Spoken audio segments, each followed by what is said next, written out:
gonna make a really fun pepper jelly recipe. This is delicious with crackers as an appetizer. It's easy to make and I don't know, just one of my go-tos. So once you have all your ingredients, you wanna make sure you wash your jars, your bands, your lids, have all those ready to go before you start, and then prep your ingredients based on what the recipe says, and I'll walk you through the steps. I've followed the recipe, I have everything in my pot, and for this recipe, you're going to cook it twice. The second time around, it really wants you to boil it hard for 3 minutes, and what that means is to get it boiling so much that it's rolling, like it's not stopping, even when you stir it. Sometimes when you stir something down, it'll kind of temper it and it goes down and then starts up. You want it to just be continuously boiling for those 3 minutes. So you'll want to make sure you're mixing it as well so it doesn't stick. And I'm going to show you here, this is boiling. So you want it to continue boiling the whole time, like see how this continues to boil? And once you've done that for the 3 minutes, it's ready and you can start filling your jars. My jars have been warming in the canner and I am now ready to fill them. I will get my jar lifter.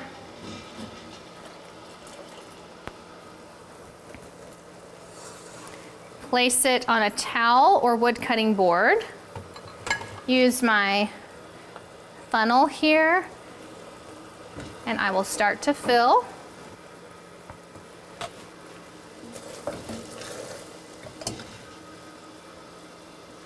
I'm going to fill this to a 1/4 inch headspace.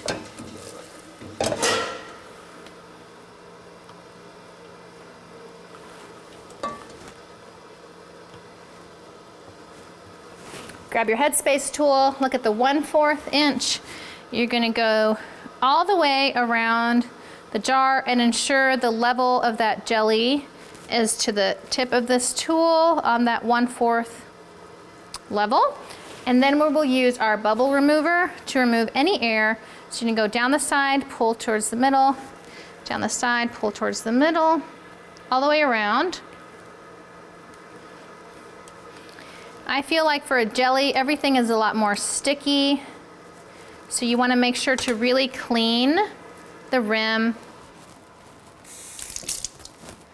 I wet it a little bit, wipe all the way around.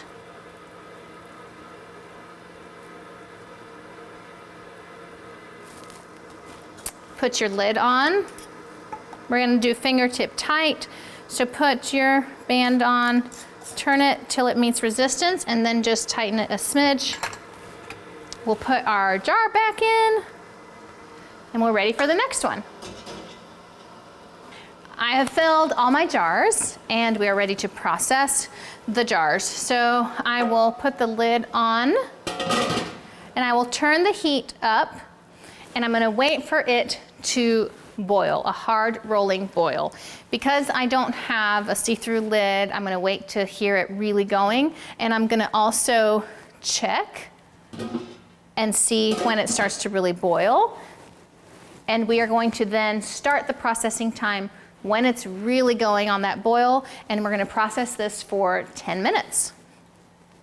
The 10 minutes has passed for the cooking time. I'm going to turn my heat off and I'm going to remove the lid and wait 5 minutes. After those 5 minutes, we're ready to take out our jars. 5 minutes passed, here we go. We're gonna take out our jelly, place it onto a wood cutting board or a towel, and you're gonna leave it for 12 to 24 hours. Don't touch it, and then we'll be ready to check for our seal. We have completed our delicious pepper jelly recipe, which I love.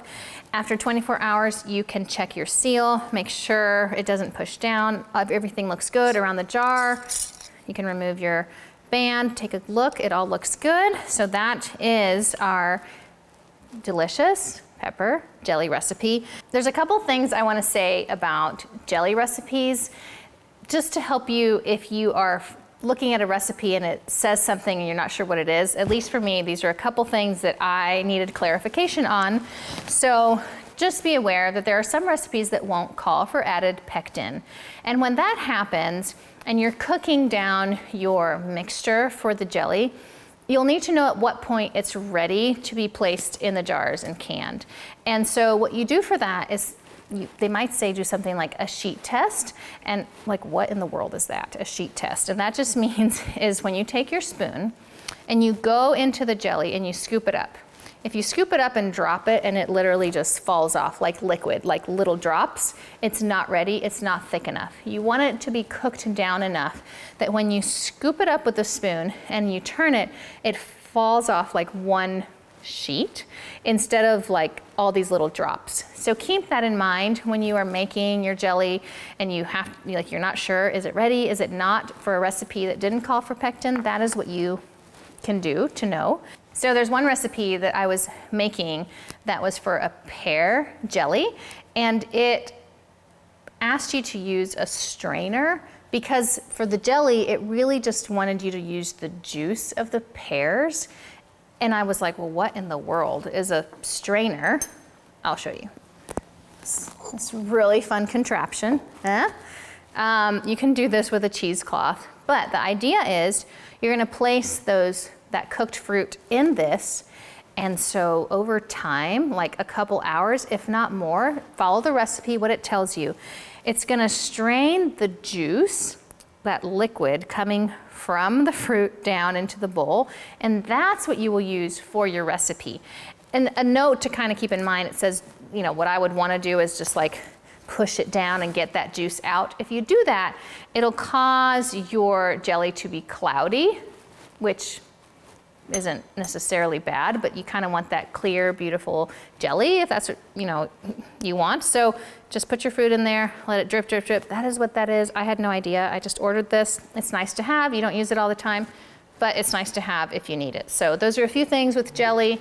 If you're making a recipe and you're not sure what it's referring to, hopefully this helps.